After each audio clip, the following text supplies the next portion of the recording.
Under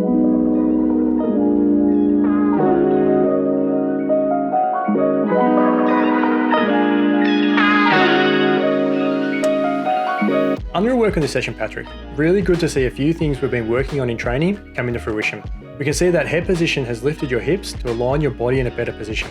Also great to see you're bending your elbow under your body and driving that push phase of your stroke. Let's get into a few focus points. The first thing we'll talk about is your catch into setup phase. When we look at this footage side on, we can see that after you enter the water, you initiate your stroke by pressing down with a straight arm. In doing this, we are skipping past your catch and setup phase and really only getting a good hold for water under your body. Now there are a few issues at play here.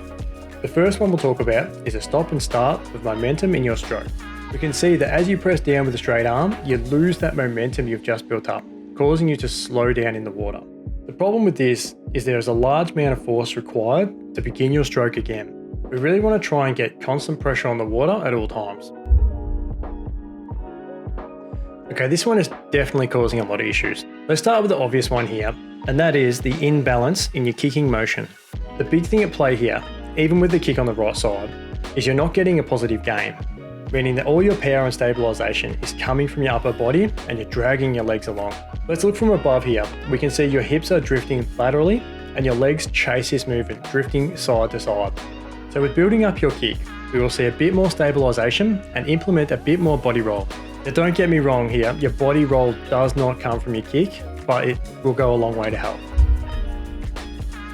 Very good to see you're efficiently breathing every 4 strokes. This is giving you a really good opportunity for your body to stay nice and high horizontally in the water. One thing that we will work on is some bilateral breathing. And looking from the front here, we can see there is an imbalance in your roll, mainly getting onto that left side. Not a big one here, but you're also holding your breath. Try to relax your exhale and release your air consistently throughout this phase so that you don't get that gas feeling at the end of each lap. The first thing we will work on is getting your kick to work a bit more holistically with what you're doing with your upper body. Then we can start to generate some power and speed through correcting that front end. Keep up the great work, Patrick, and let's get another look at this correction shortly.